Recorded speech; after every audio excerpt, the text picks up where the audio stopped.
आपका हमारे YouTube channel learn rich lab में स्वागत है।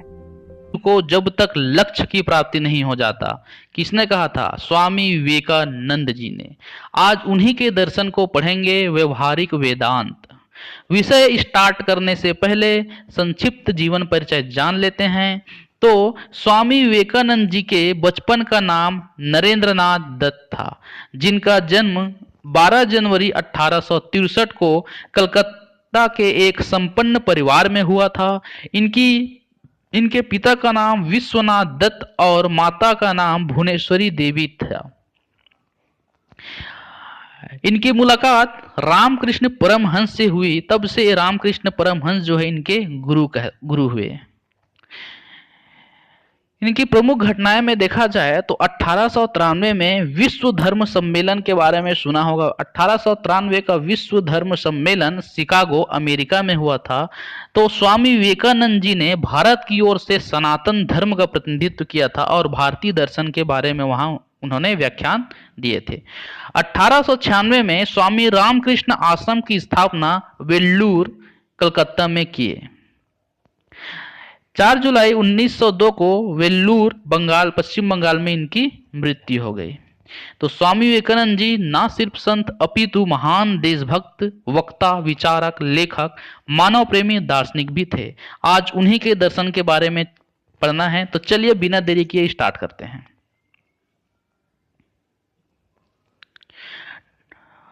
टॉपिक का नाम है व्यवहारिक वेदांत। तो व्यवहारिक वेदांत, तो वेदांत क्या है उसको समझ लेते हैं। मैंने वेदांत क्या है, वेदांत दर्शन अच्छे से पिछले वीडियो में समझा दिया है, मैं संक्षिप्त रूप से यहाँ बताऊंगा।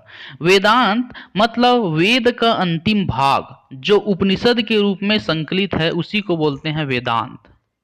वेदांत दर्शन में बहुत सारे दर्शन है, अद्वैत वेदांत, द्वैत वेदांत, शुद्धाद्वैत वेदांत। ठीक, तो जो व्यवहारिक वेदांत है स्वामी विवेकानंद जी के, वह जो है इनका मूल आधार क्या है? अद्वैत वेदांत। अद्वैत वेदांत किनका है? शंकराचार्य जी का। तो शंकराचार्य जी का जो अद्वैत वेदांत है उसी की व्यवहारिक व्याख्या है व्यवहारिक वेदांत। ठीक, तो शंकराचार्य ने क्या किया? देखिए, जो उपनिषद में जो सिद्धांत या फिर जो चिंतन या जो दार्शनिक लिखा गया है उपनिषद में, उसको समझकर अपने जीवन में आत्मसात कर पाना जो है सामान्य मनुष्य के लिए जो है मुश्किल है। ठीक है, सामान्य मनुष्य जो है उस उपनिषद में वर्णित सिद्धांत और जो विचार है उनको पढ़कर सामान्य जीवन में उसको अप्लाई कर पाए, यह मुश्किल है। तो उसके लिए क्या किया स्वामी विवेकानंद जी ने? ये जो उपनिषद है, वेदांत है, अद्वैत वेदांत, इसी को आधार मानकर सरल भाषा में, सरल शब्दों में व्याख्या कर एक व्यवहारिक वेदांत बनाया। ठीक, यही है आपका व्यवहारिक वेदांत।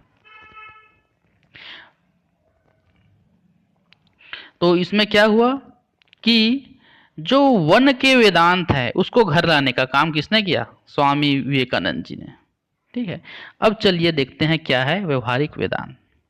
तो वेदांत दर्शन के विचारों को आधुनिक समय के अनुरूप लोगों के दैनिक जीवन में लागू करने के लिए आवश्यक गुणधर्मों के साथ सरल रूप में प्रयोग किया, जिसे व्यवहारिक वेदांत कहते हैं। अब व्यवहारिक वेदांत जानने से पहले यह जान लेते हैं अद्वैत वेदांत क्या है, क्योंकि उन्हीं की व्यवहारिक व्याख्या है व्यवहारिक वेदांत।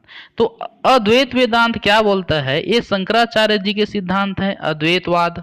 तो अद्वैतवाद में क्या है कि ब्रह्म सत्यम जगत मिथ्या जियो ब्रह्मेव नापरः, अर्थात ब्रह्म ही एकमात्र सत्य है, बाकी सभी क्या हैं?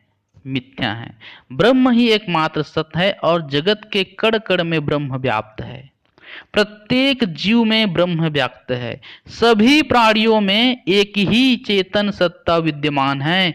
यह चेतन सत्ता ब्रह्म और आत्मा क्या है? दोनों एक है।